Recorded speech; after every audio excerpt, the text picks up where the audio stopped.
welcome to this week's edition of the Farmhouse Dirt. I am here with Lou Wiltse at the Wayne Greenhouse, and she has a lot of things coming up this month before Christmas and even after Christmas, because this is really your busiest season of the year in many ways. It is. It is. And so she's going to talk to us a lot about what's coming up this week in particular, and some of the history behind the greenhouse, which is very interesting. A long-term business in the Wayne community. Yeah, long time. And I'm going to try to let Lou do all the talking because I'm not sounding the greatest today. So You do sound a little hoarse. Laryngitis. Fun. Or a horse. Maybe better than, I don't know, a donkey or a farmer. I don't know. Oh, boy. Yeah, well, we were started here in 1921. And my great-grandparents came from Denmark and started it in this very spot. It wasn't this big, but it was here. And so we are now entering our 105th year in business right here. And I am the fourth generation to own the greenhouse. And Grandpa came here because he had heard about Wayne State, and he said, this just looks like a great place to grow. I thought that was kind of fitting for it being a greenhouse, but yeah, that's how it all got started. And so we're almost 105. I can't believe it. And because I'm a real estate nerd, can I ask, did your grandparents build the house that's attached to the business now? Yes, it's going to be 105 years too, because he built that in 1921 and then built the greenhouses onto that. And so it all was in that same year. And, you know, he went through the Depression and they would live in the basement of that big house and rent the rooms out to college professors to get by. And, you know, there's just a lot of history that he wrote down. And I have all of his handwritten notes of how they survived all the way back from when he came here. It's just crazy, and I love reading that. They'd just been through a war in Europe on top of everything else. That's right. So I'm sure they probably came with very little to the United States. And he came by himself. He left his family and everybody and got on a ship and came by himself. Wow. And then later his brothers, and I don't think his sister ever did come. Okay. But his brothers did come back here too, and so they all resided around Omaha and California and other places. But yeah, it's just crazy to think of how adventurous those people were back then. I don't know that I could do that. Not in those days. No. I mean, you think about traveling out here, they probably had the rail system here by then. I assume. You know, or close to it so that they didn't have to go very far by horse and wagon. But you think about just the amenities we're so used to, indoor toilets, plumbing. Yeah. And, you know, he found his bride here too, obviously. Yes. So he had to convince her that Wayne was the place to be. That's right. That's right. And, you know, it's just funny because I talk to my grandkids now about one time when we took a trip up to Alaska. We drove in 1964 and we didn't have, you know, we'd stop and we'd get groceries, a loaf of bread and some lunch meat to make sandwiches. And they says, why didn't you just go to McDonald's? Well, they didn't have McDonald's then. And I'm sure when Grandpa came here, they didn't have McDonald's or anything else along the road. So it's just something to think about. It really is. Yeah, well, and to the credit of Wayne State College too, you know, to this day they still recruit international students. Yes. So in a way, that was a large reason why these international travelers ended up right across the street from the college. That's right. That's right. And how brave those kids are, and to come this far from their families. And a lot of times they can't go home at Christmas. Right. They can't go home until the end of the school year. And when they come in here, I always think, oh my gosh, you kids are so brave. I'd want to be with my family, I guess. Yes, absolutely. Yeah. I don't know, we're homebodies, Lou. I guess. I guess so. Oh, geez. Oh, well, that is an extraordinary story, really, when to think about that this local small town business has been around for that long in one family to boot. You know, never transferred hands and is still thriving. So what a testament to what good management will do. And you know, there's nobody after me and my family going to take it. The kids all have chosen different career paths, and nieces and nephews. And I've said, you know, anybody? Anybody out there? This is her plea. This is it. Come and see me. Yes, yes. No, I love what I do, and I do it because I love to serve the community, and that's why we're here. So Absolutely. it is pretty cool. Yep.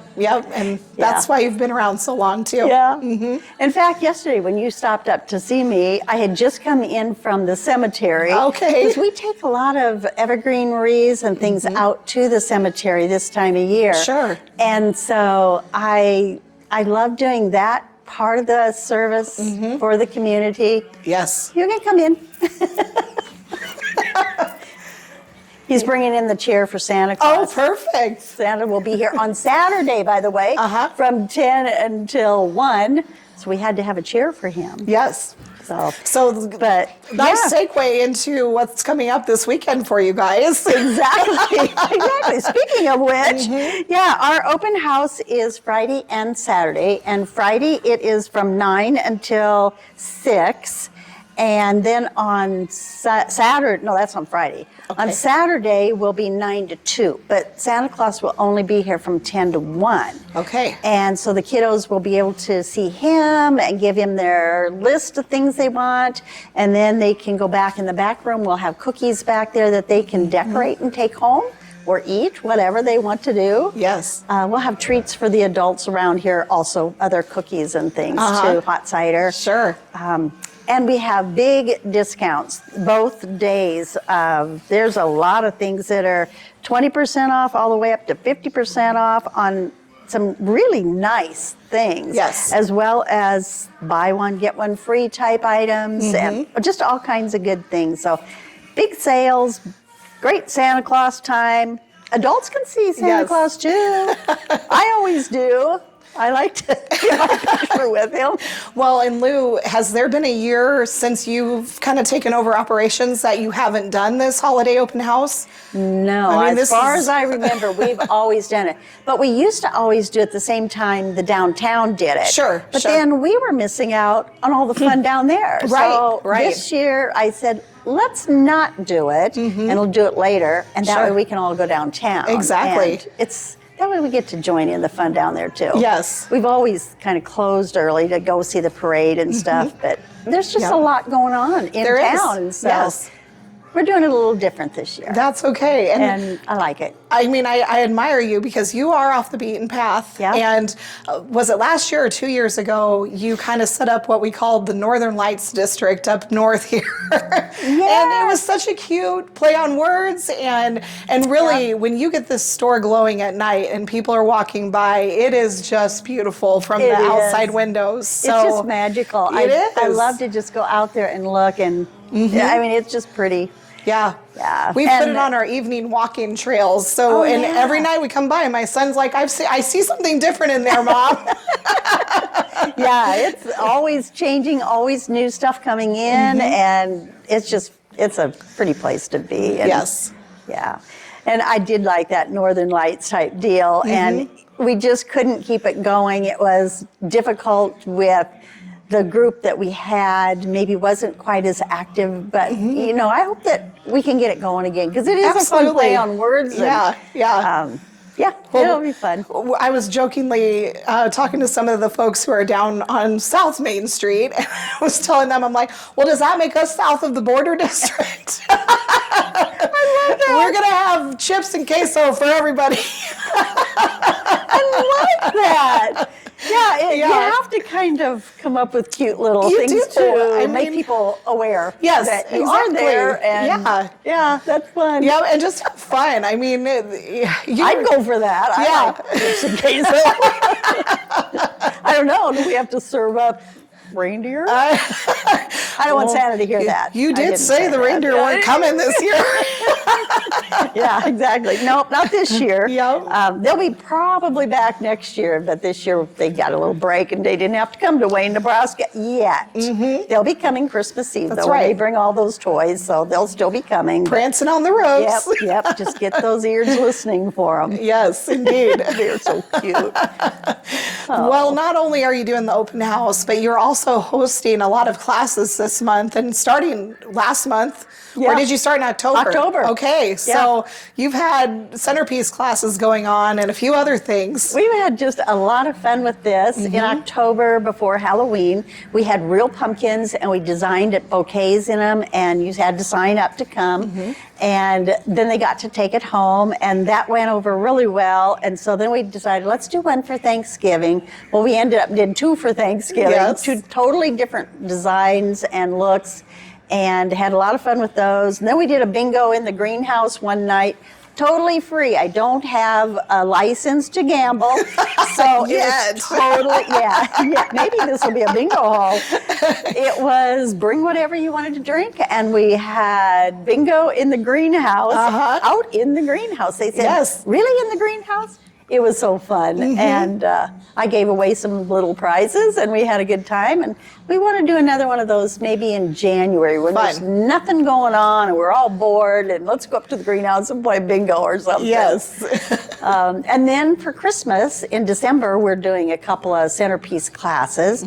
I had one yesterday. It was a special group that they had asked to do just them. So I set that up, which I do for church groups and other things too, or ladies groups or college groups, whatever. Groups of friends. Groups of friends. Yeah, call me and see if the night works for you, and we'll set something up.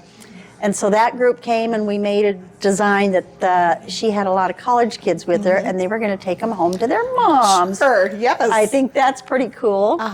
And then, let's see, next Saturday we have one, and the Monday after that we have one. And they're totally different. One is a lot more traditional with a candle and the bling.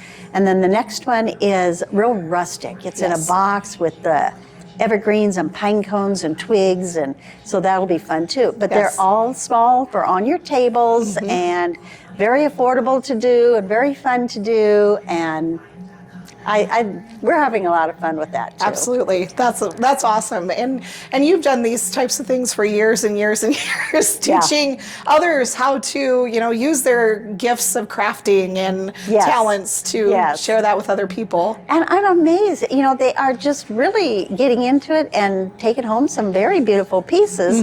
We're not going to let them make a mistake and have it be a mess. We're going to help them and make sure that they see how to do this so that on their own they can do these things too.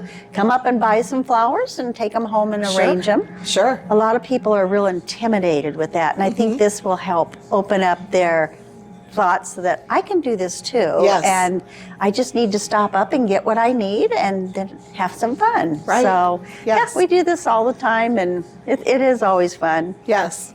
And not only do you have flowers, you have decor of all kinds throughout the store seasonally, and things that are here all year round too.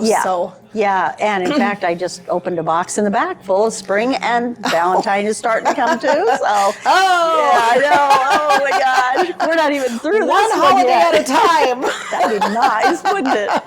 But right now, we've got all of the poinsettias are in, and the Norfolk Island pines, and lots of really neat gift ideas for Secret Santas or stocking stuffers or teachers, and there's just lots of nice small gifts, big gifts, all kinds of things for decorating your home, wreaths, all kinds of things like that too. So we carry a lot of that good stuff too. Yes. Can you share a favorite memory of all your years of being in business?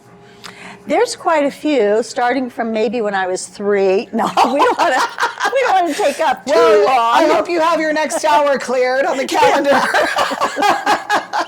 Oh God! Seriously though, I do remember back at one time when we used to grow about 3,000 Easter lilies. They would be down in a cave, and we'd have to carry them up out of the cave pot by pot. Sure. And there would be my dad with maybe 6 or 8 pots in a tray, and then Steve would maybe have 5 or 6, and Lou would maybe have 3, and Scott, and then Lori would have her 1. And we'd all be like little ducks following the big duck as we carried them up and out of there. And that was always pretty neat. And when we used to grow our own poinsettias, we did 18,000 of them.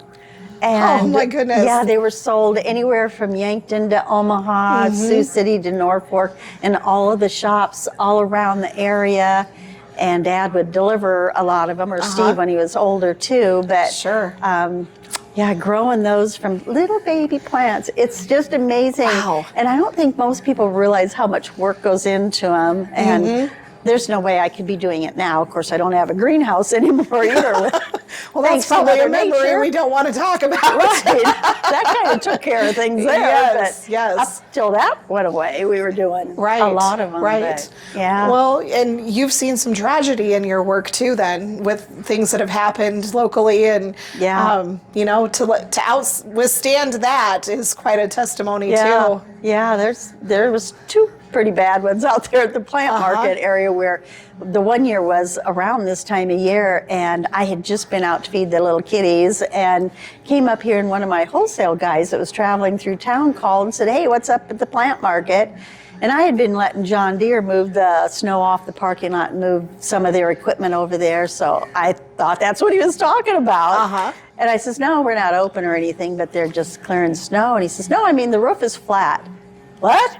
I'd just been out there. So I went back out, and sure enough, it had collapsed. And oh my word. I had to rebuild all of that. And so we had to have one whole spring without 3 of the houses. Wow. And only did a half a thing. I had to call everybody and cancel and get half my orders coming. And then, of course, the big one in 2013 when Mother Nature decided to wipe me out and take the whole place. So, well, maybe that was a plan, just to easy transition.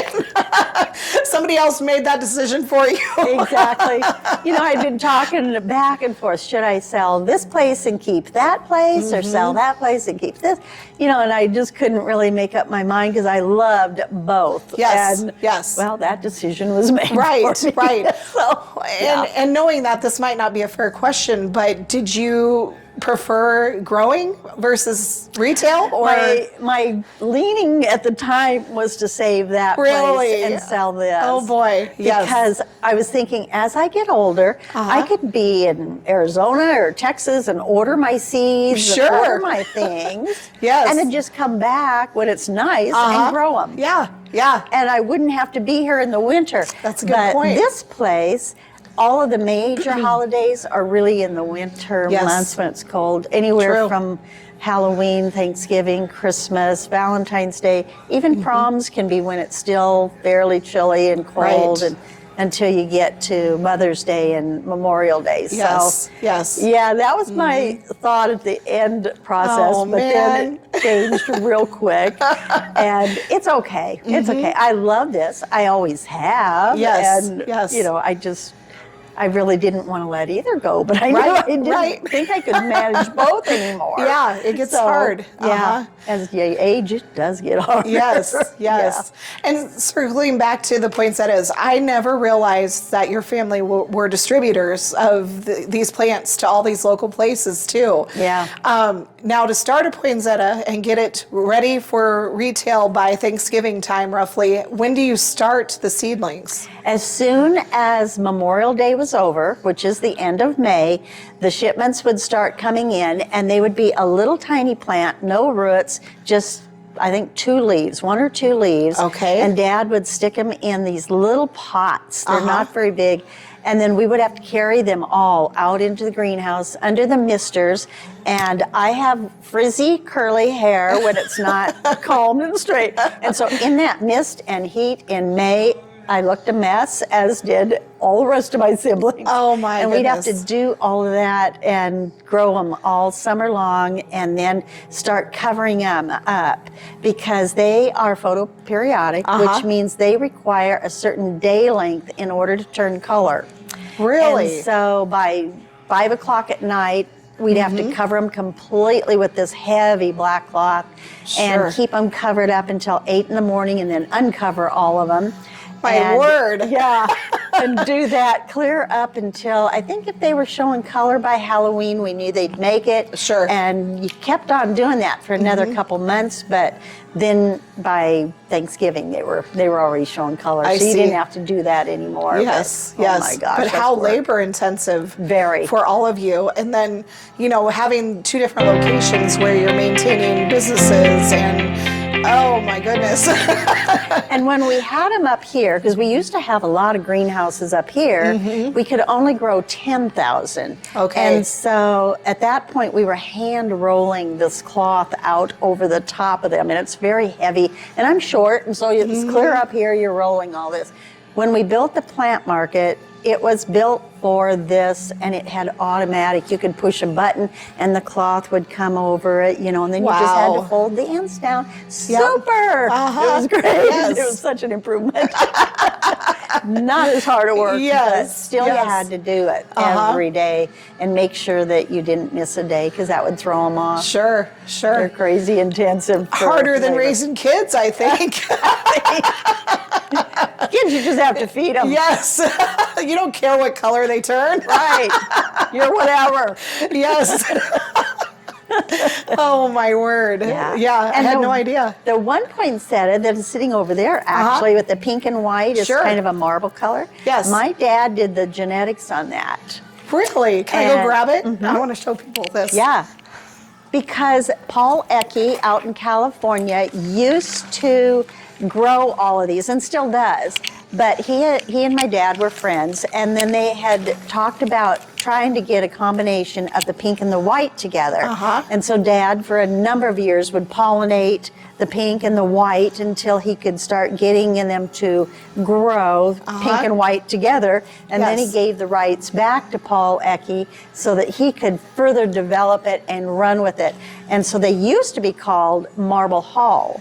Oh, wow. Now I think, my gosh, there's probably 5 or 6 different sports of the same one. Maybe Marble Star and Marble Bells and, all different kinds. But that was started in Wayne, Nebraska. That's amazing. Isn't that crazy? So the entrepreneurial spirit was with you from day one. Yeah, and really, that's kind of neat. This is biology. This is biochemistry in some ways. So was your dad trained in plants and just grew up gardening? In it. No, and in fact, he didn't want to do this job. Before he and Mom got married, he was going to Wayne State and studying photojournalism. And he did a lot of articles for the Omaha World Herald. And that's what he wanted to do. He wanted to be a writer and do newspaper. And then his dad died. Mom and Dad got married in August, and his dad died then a month later. And so, back then, you come back to help on the family farm or the greenhouse or whatever you do. Sure. So he gave up his dream of doing that and ran the greenhouse. Oh my goodness. Which later in life, he did get into the photo lab. Yes. And he did get to do a lot of developing pictures and doing that, just not the writing part. But he loved doing that stuff. That was him. Well, speaking of the photo lab, you still have a photo printing booth here. We do. Okay. We do. So tell people how we can use that too. Yeah, you can use a cell phone or a camera card or a CD disc or whatever. Bring it in, and we have a little machine, and we'll help you. And you can make Christmas cards, you can make thank you cards, baby announcement cards, you can just print pictures.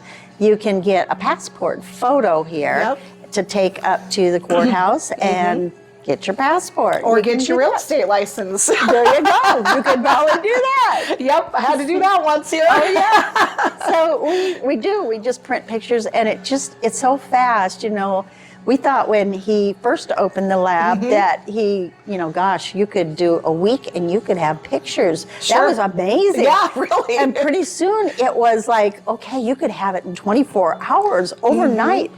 Wow, that was so cool. And now, it's just instant. Yes. You put it in and they start printing. It's just right away. That's so really cool. Fun. Yes, absolutely. Yeah. Yeah, so many different areas of the store that you guys have created and built, and it's really phenomenal to see how this has evolved over the years for you. And again, that's a service for the community, because I don't think there's anybody else that does that out there, but how much do we need a passport? All of a sudden you think about it, I need that. Yeah. I'd hate to have to go out of town for something like that, or just to print your cards or whatever. And, it's right here. Of course. Right in Wayne, America. I know. Who would have guessed, huh? Who would have guessed? So, you said that your dad really wanted to do the writing and the photojournalism and so forth. I do think it's really special that he left you so many written stories about the business, and you have all of his original written documents. And those are actually my great grandpas. Oh, really? Okay, those Denmark. aren't your father's then. No. Okay, wow. I have a lot from Dad too. In fact, I have quite a few from the Omaha World Herald that did get published, and I've got some of his things there. But it was great Grandpa Hall's writings in his handwriting, and some of the words, you know, coming here and not being able to speak English. Sure. His words, some of them are phonetically spelled in this letter, but you can read what he's saying. And he talks all about everything from back there, his grandparents, where he was born and where he was baptized and all of that, all the way through when he got on the ship and came here. And we know the ship name. We know he came through Ellis Island. We know he came to Wayne, Nebraska. We know how he did all of that and what he did to survive from there on here during the Depression and other times of trials and good times too. So he has it all wrote down. That's pretty amazing. It is amazing. Yes, yes. Well, this has been a very interesting trip up memory lane here to the Northern Lights District. To the Northern Lights Districts, and now you can really see to the north over here out our front windows. It looks so different. It does, yes. We've lost Berry Hall across the street from here, and I guess we'll have to see what comes next after that's all said and done. I guess so. Maybe if you stick around another 105 years, Lou, we will know, how the story ends. I kind of think it'd be looking like a good place to sleigh ride over here myself. Honestly, if we weren't going to smash through this plate glass window. Well, I'll open the door. You come right in. Perfect. But I'll lock it behind you, and you don't get out till you buy something. That's right. So after your holiday open house, we have a plan. We have a plan, is right. Oh, yeah. We're going to finish off the hot cocoa that's left and go sledding. Yep, that's right. Well, what's one of your favorite things in the store right now that you are selling? Hi, come on in. What are my favorite things? I don't know. I have so many. I walk around after I lock up, especially, and walk around at night, and I just, wow, I like that. Wow, I like that. That is so neat. Yes. There's so many things that I like. Good. Yeah. That's amazing. So, well, thank you so much for agreeing to be on the dirt this week. And it's been fun. It has been. This has been a really great learning experience. And for those of you who maybe haven't been to the Wayne Greenhouse before, or who do need to come up and shop this week, come to the holiday open house Friday and Saturday. Lou's got some great sales going on.